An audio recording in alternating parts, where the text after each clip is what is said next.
I'll play this video to see how the United States of America planned the operation from A to Z, how they took out Venezuela's president.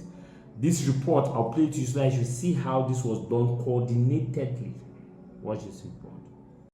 After months of heavy machinery and troops deployment in the Caribbean and speculation surrounding Trump administration's decision to strike Venezuela, Washington struck Caracas on the 3rd of January, a move that by far remains unprecedented in history of America's South American policy books. A military maneuver has not only taken the world by surprise, but also the Americans. Here's a report.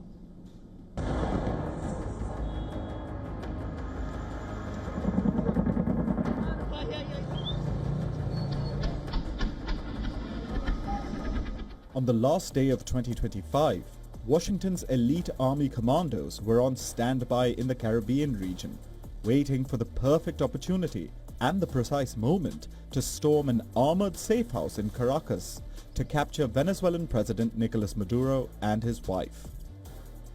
Last Friday, the US president gave a go-ahead, and under the cover of darkness, the highly trained Delta Force arrived by helicopter and descended into the compound where Maduro, clad in a grey sweatsuit, and his wife Celia Flores were residing.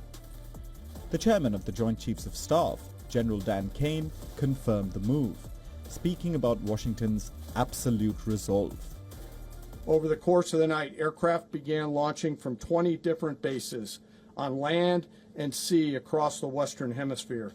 In total, more than 150 aircraft, bombers, fighters, intelligence, reconnaissance, surveillance, rotary wing were in the air last night. Thousands and thousands of hours of experience were airborne. Our youngest crew member was 20, and our oldest crew member was 49, and there's simply no match for American military might. However, Operation Absolute Resolve began much earlier. It began in August, when a clandestine team of CIA officers slipped into Venezuela with a plan to collect information on Nicolas Maduro. With the US Embassy being shut in Venezuela, it was highly risky terrain for CIA operatives to be in the country.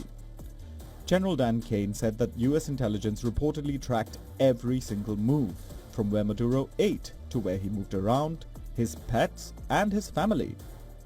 After months of work by our intelligence teammates to find Maduro and understand how he moved, where he lived, where he traveled, what he ate, what he wore, what were his pets, in early December, our force was set pending a series of aligned events. This information was crucial to the Delta Force and probably one of the most dangerous operations since members of the Navy's SEAL Team 6 killed Osama bin Laden in a safe house in Pakistan in 2011. To prepare its flawless execution, the Delta Force commandos reportedly rehearsed the extraction inside a full-scale model of Maduro's compound that the Joint Special Operations Command had built in Kentucky. In a bid to pin down Maduro's exact location, the US made other moves intended to pile pressure on Maduro. A week before eventually capturing him, the US carried out a drone strike on a port facility in Venezuela. The operation began around 4:30 p.m. local time on Friday. In Venezuela, US cyber operations cut power to large swathes of Caracas, shrouding the city in darkness. By early Saturday morning, explosions boomed across the country, with more than 150 military aircraft, including drones, fighter planes, and bombers, participating in the mission. Not a single American service member was harmed. US President Donald Trump himself said that once the Special Operations Forces made it through the compound to Maduro's room, the Venezuelan leader and his wife tried to escape into a steel-reinforced room, but was stopped by the American forces. All Venezuelan military capacities were rendered powerless as the men and women of our military, working with U.S. law enforcement, successfully captured Maduro in the dead of night. It was dark. The lights of Caracas were largely turned off due to a certain expertise that we have. Trump says that Washington was even prepared for a second wave of attacks, but it remains confident that the need won't arise. Bureau Report, WION. World is one. Vous êtes le futur de notre société. Vous êtes les leaders de demain.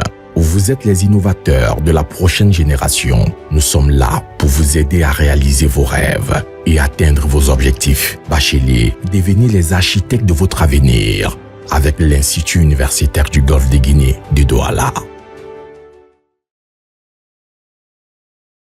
Since 1993, the University Institute of the Gulf of Guinea, it is 3 higher schools, ESG, ISTA, ISA,